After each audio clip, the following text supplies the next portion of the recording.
रोहतक में भाजपा से राज्यसभा सांसद रामचंद्र जांगड़ा का महंगाई को लेकर एक अजीबोगरीब बयान सामने आया है। दरअसल उन्होंने अपने बयान में कहा है कि देश में कहीं पर भी महंगाई नहीं है क्योंकि लोगों की आय दुगनी हो चुकी है और महंगाई मायने नहीं रखती। दरअसल रामचंद्र जांगड़ा का कहना है कि केंद्र सरकार देश में मुफ्त राशन दे रही है और लोगों की आय भी दुगनी हो चुकी है, जिसके सामने महंगाई कोई मायने नहीं रखती और पूरे देश में कहीं पर भी महंगाई को लेकर प्रदर्शन नहीं हो रहा है। अगर कांग्रेस की बात करें तो उनके राज में लोन लेने वाले किसानों को हवालात की हवा खानी पड़ती थी, लेकिन आज देश का किसान 0% ब्याज पर लोन ले रहा है। यही नहीं, किसानों के खाते में भारत सरकार पैसे डालकर भी उनकी मदद कर रही है। रामचंद्र जांगड़ा ने तो सरपंचों को भी नसीहत दे डाली। उनका कहना था कि व्यवस्था परिवर्तन होने से कुछ लोग जरूर मचलते हैं और जिस तरह से ई टेंडरिंग लागू की गई है उससे सरपंचों पर ना तो कोई दोष लगा पाएगा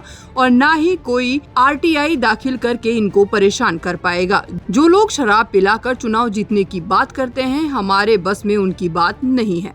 देखिए, बात ये है, ये पूरा विश्व स्तरीय वैसे इशू है, लेकिन हिंदुस्तान में आज भी 80 करोड़ लोगों को मुफ्त में राशन दिया जा रहा है। हिंदुस्तान में प्रति व्यक्ति आय जो है ना दोगुनी हो गई है पहले से। जहाँ पर प्रति व्यक्ति आय दोगुनी हो गई है, महंगाई उसके लिए कोई परेशानी नहीं है। भारत में कहीं भी महंगाई के कारण ना कोई प्रदर्शन है, ना कोई धरना है, ना कोई आंदोलन है, ना कोई रिजेंटमेंट है। भारत के आदमी के हाथों में अगर किसी के पास पैसा नहीं है तो डायरेक्ट बेनिफिट ट्रांसफ़र के माध्यम से मोदी जी आज भी हरियाणा के नहीं पूरे देश के करोड़ों किसानों को 6,000 रुपये सालाना भेज रहे हैं। ऐसा पहली बार हुआ है। यहाँ तो 100 रुपये फसल की मुआवजा मिलता था। 100 रुपये का चेक लेने के लिए 500 रुपये का तेल फूंक के आते थे किसान। और कांग्रेस को याद करना चाहिए, वाजपेयी सरकार आने से पहले किसान के लोन का जो दर प्रतिशत था वो 24% था और वो भी चक्रवृद्धि ब्याज था। किसान की 500 रुपये की भी अगर किस्त टूट जाती तो उसको तहसील के हवालात में बंद कर देते। और आम अपराधी के लिए हैबियस कॉर्पस एक्ट था, आज भी है, बंदी प्रत्यक्षीकरण कानून के 24 घंटे में उसको पेश करना पड़ेगा इसका अपराध क्या है। लेकिन किसान 500 रुपये की किस्त टूटने के कारण 20-20 दिन तहसील के हवालात में बैठे रहते थे, उनकी कोई सुनने वाला नहीं था। गांव में सोसाइटी की जीप का इतना आतंक था, अगर कोई सगाई वाला भी जीप लेके जाते तो डिफ़ॉल्टर किसान लुक जाते थे, भाई कोई पकड़ने वाला ना आ रहा हो। ये 1998 के बाद जब वाजपेयी सरकार आई, देश में किसान को क्रेडिट कार्ड दिए गए और उसके ब्याज की दर 24% के घटा के 7% की गई। आज किसान को जो लोन देते हैं 3% बोनस जो समय पर किस्त देता है केंद्र सरकार देती है, 4% हरियाणा देती है, 0% ब्याज के ऊपर किसान को आज लोन दिया जा रहा है। ये पहली बार हिंदुस्तान की 75 साल की आज़ादी के बाद ये परिस्थिति आई। तो कांग्रेस क्या क्लेम करती है? आप तो बड़ी पंचायत से हैं, जो छोटी पंचायत है गांव की, उसके जो चुने हुए प्रतिनिधि हैं वो लाठियां खा रहे हैं, आप सुशासन की बात कर रहे हैं। देखिए, बात ये है, सरकार ने 25 लाख रुपए तक के काम ब्लॉक लेवल के ऊपर मंजूरी करने की अनुमति दे दी है।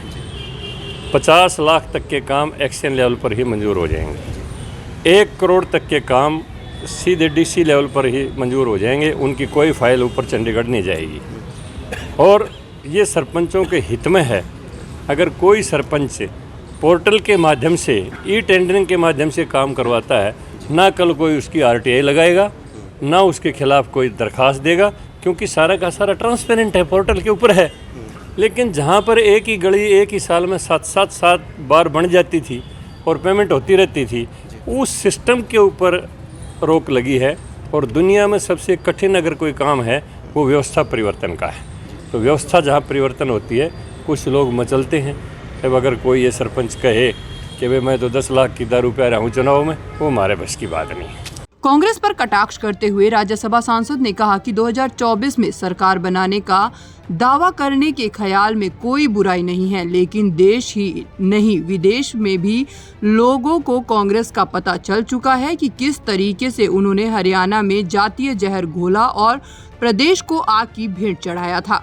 अब वे हाथ से हाथ जोड़ने की बात कर रहे हैं। इन्हें भी पता है कि ये सत्ता से हजारों कोसों दूर है।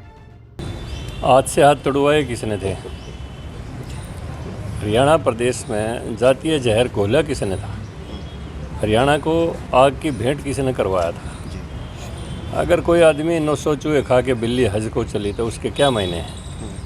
तो इनको जो है ना छदम जो ये दिखाते हैं भाईचारे की, इनको छोड़ देनी चाहिए। कांग्रेस की असलियत पूरे देश नहीं पूरी दुनिया में उजागर हो चुकी है। 2024 को लेकर कांग्रेस दावा कर रही है कि 2024 में कांग्रेस की सरकार बनेगी। ये दावा करने में कोई बुराई नहीं,